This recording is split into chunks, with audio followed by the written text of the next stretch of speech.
There are late-breaking developments in the mystery of Flight 370. Malaysia's Prime Minister making his first comments about the plane, saying the investigation has now entered a, quote, new phase. According to the Prime Minister, the latest information confirms that whatever happened on board was a, quote, deliberate action. He says the aircraft communication systems were intentionally disabled, which is why investigators are now looking into whether this was a hijacking carried out by passengers on the plane or perhaps the actions of a rogue pilot whose motivations remain at this point unclear. So many unanswered questions. Initially, there was word that the plane had been up in the air for 4 hours, leaving search crews with a 2,400-mile radius to search. But now comes word that the plane was airborne for up to 8 hours, greatly expanding that radius to 4,000 miles. However, air and sea search crews are concentrating on two corridors, the first from the border of Kazakhstan to northern Thailand, the second from Indonesia to the southern Indian Ocean. Clearly a huge parameter. For more on what was said to the Prime Minister earlier in his news conference this morning, we're going to turn to ABC's David Curley. Good morning, David. Good morning, Bianna. This does confirm our reporting, which significantly narrows the theories of what happened to this jetliner. It now appears it was taken over either by a rogue pilot or it was hijacked, as you mentioned, and it did stay in the air much longer than we thought. It's now clear, say investigators, communication gear switched off, the changing direction of Flight 370 appear to all be done on purpose by someone at the controls. These movements are consistent with deliberate action by someone on the plane. This is the latest, a 12:41 departure for the red-eye flight from Kuala Lumpur to Beijing. But just past 26 minutes in, a data signaling system is shut off. Then 40 minutes in at 1:21 in the morning, the 777's location transmitter also shut off. And now confirmed, the plane does turn around, heading back across Malaysia and is last seen on radar at 2:15 a.m.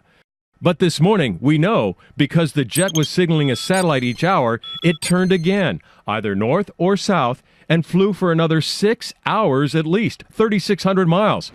A source and experts tell ABC News the southern route is the most likely, uncovered by radar, putting the Malaysian jet somewhere off Australia. Why and who did this? One unnamed Malaysian official is quoted as saying it's conclusive, it's a hijacking. The Prime Minister, though, did not agree. Despite media reports that the plane was hijacked, I wish to be very clear. We are still investigating all possibilities as to what caused MH370 to deviate from its original flight path. And that includes the possibility that one or both of the pilots went rogue, turning off that communication gear and turning around. We only know how far this plane flew because of those satellite pings, and we and the world's pilots only learned a couple of days ago that that system cannot be shut off by a pilot. So the search of the South China Sea, which is north of Malaysia, has now been called off. No reason to look there. A new search will undoubtedly begin off Australia. But even though we know when the jet last pinged the satellite, it could have flown for another hour or so. So there's still a bigger area to search, but not as big as what it could be. Dan? Huge area to search, and this mystery just deepens. David Curley, thank you for your continuing coverage. This new information this morning gives new urgency, of course, to the investigation into the pilots. In fact, just hours ago, Malaysian police arrived at the home of the plane's captain, and ABC's Bob Woodruff is in the Malaysian capital of Kuala Lumpur with the latest this morning. Bob, good morning. Well, good morning, Dan. You know, this news is just sweeping across this country of Malaysia right now. This has been going on for 7 days now. The people have been criticizing the police for not searching through the homes of any of the pilots or crew members. Well, that's changing today.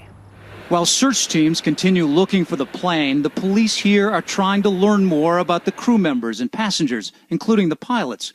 So far, for the first time this week, they searched the home of the pilot, Captain Zahari Ahmed Shah. ABC's Gloria Riviera was there at his gate watching the search.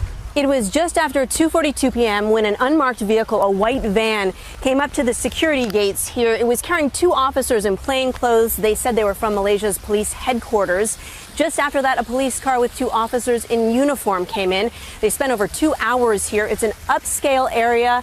Neighbors say it's a tight-knit community. Zahari is 53 years old, married with children. In his home, he has his own flight simulator. Also on the manifest is co-pilot Farik Abdul Hamid. He is 27 and now engaged to be married. I visited his house yesterday. No one answered the door. Everyone I spoke to said nice things, especially this Malaysian singer, one of his closest friends, Kalisha Ray, who grew up in the same hometown in Penang. Farik is a very nice guy, and he is still young, so I don't think he's involved.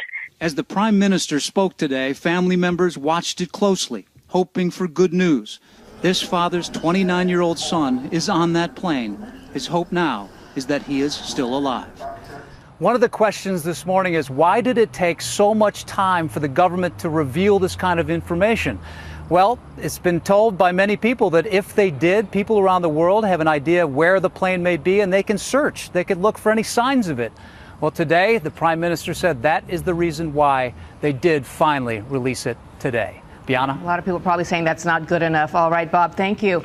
And despite all the new information, there are still many unanswered questions about what happened on board Flight 370. And for that, we're going to turn to ABC's Pierre Thomas, who has more on the investigation and how it's proceeding from Washington. Pierre, good morning to you. Does it surprise you that it took this long, 8 days, for investigators to search the pilot's home? Did they waste valuable time here?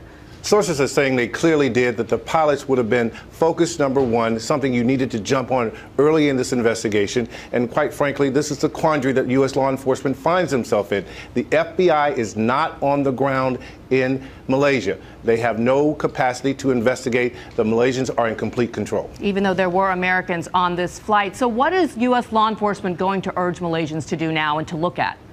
I expect them that they will push them to focus on the mental health and personal life of the pilots and the crew. They are the people that had easy access to the plane, control of the plane, so they want to know, was there something going on in their personal lives? Were there mental health issues that needed to be resolved? That would be job number one. As we heard, the Malaysian Prime Minister called the incident a deliberate act. What are your sources telling you about their thoughts on whether or not this is terror-related? Well, so far they found no evidence of terror ties for the crew or passengers or anything like that. And one source pointed out, actually a number, that the plane had ample opportunity. The pilots or whoever was in control of that plane had ample opportunity to hit a populated area with a plane full of fuel. So they're a little bit less concerned about that. On the other hand, they say the fact that this plane was in the air so long and we still don't know where it is, huge problem. A huge mystery. And of course, our thoughts and prayers are with the family and loved ones of all those passengers still not knowing what happened. We appreciate your time this morning, Pierre. Dan?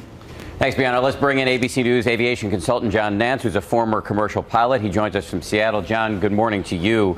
We're now looking at a huge swath of the planet Earth that needs to be searched here. Even though they've narrowed it down to 2 corridors, we're still talking about huge sections to search. How can they even begin to do this?